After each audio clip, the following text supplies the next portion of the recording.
Well, when we talk about patriotism and what that word means, there's no doubt that Mr. Nick Snider has got to be a person whose name we include in that conversation. Mr. Snider has done many things in his life. He enlisted in the Army at age 21 because he believed it was a responsibility that he had to bear.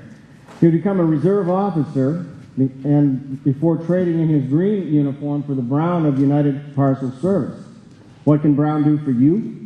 Well, for Nick, it did a lot because he spent 33 years with the company and rose to be a senior vice president before retiring.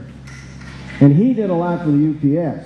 Among his many career highlights, he was known for developing the UPS Worldwide Volunteer Program. In fact, volunteering and community service are part of who Mr. Snider is. In 2005, the National Society of the Daughters of the American Revolution presented him with their Medal of Honor, recognizing him as an outstanding American citizen who has served his country with distinction and as an exemplary leader who has made patriotism, citizenship, and civic engagement a labor of love. He also serves on the Atlanta USO Board of Directors and owns the largest collection of World War II sweetheart jewelry in the world.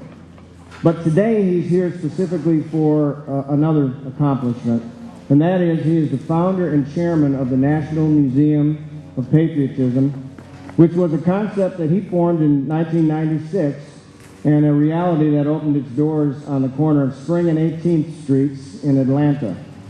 Nick brought in 5 associates to help him get the thing going, and by 1999 it was ready to open up on a limited basis for private showing.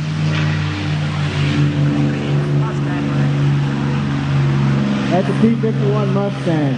That is a steered aircraft, ladies and gentlemen. That's the pride of the commemorative Air Force.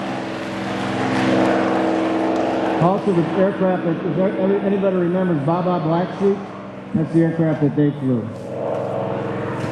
By 1999, it was ready to open on a limited basis for private showings and tours by appointment. In February of 2000, the museum was designated by the state of Georgia as a character education resource center, and I hope all the educators in the group are listening, because this opened many new doors for the museum, and it is an awesome place for students to go. The museum stood ready, of course, to fill a very important role in the wake of September 11, 2001, when the level of patriotism in this country rose to a height that hadn't been seen in decades. The approximately 20,000 square foot one-of-a-kind museum officially opened its doors on July 4th, 2004. That was the same day that the cornerstone was laid for the Freedom Tower at Ground Zero in New York, which marked the beginning of the rebuilding process there. So was that, Nick, I'm not sure if that was intended or if that was just coincidence. You let us take credit for it. I took credit for the airplanes, you take credit for that. It's okay.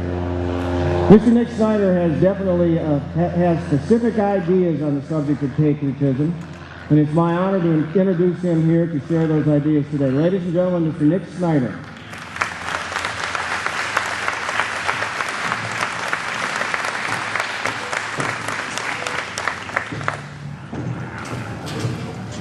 Well, I'm kind of looking forward to the competition behind me because that's exciting. That is really exciting. Thank you, Randy, and thanks to all of you. You know, one of the very first things I want to do is I want to single out this young lady. Caitlin, come up here a moment, please. She's just so embarrassed when I do this, and it's just wonderful. Come on up here, Caitlin. I'm going to ask you to stand in the front because they'll never see you stand behind. No, come up here with me, honey. Come up here. Stand right here. You know, I met this young lady a little over a week ago, and we went to her school, okay? And Pat Stansberry, my marketing director over here, who I think you may have noticed stood when they mentioned the United States Army song, and her son just graduated from West Point 7 weeks ago, all right? But this young lady here, we had the opportunity to go into her classroom, and we had the opportunity to present to her an award for patriotism. And she was just blown away. She had no earthly idea that this was the type of thing that could happen to you when you step out to make a difference. And this young lady has stepped out to make a difference. I took the opportunity this morning, along with my marketing director, to be part of her walk. And those of you who weren't with us, we missed you. But we were thinking good things about you anyway, all right? So, Caitlin, thank you very much, honey.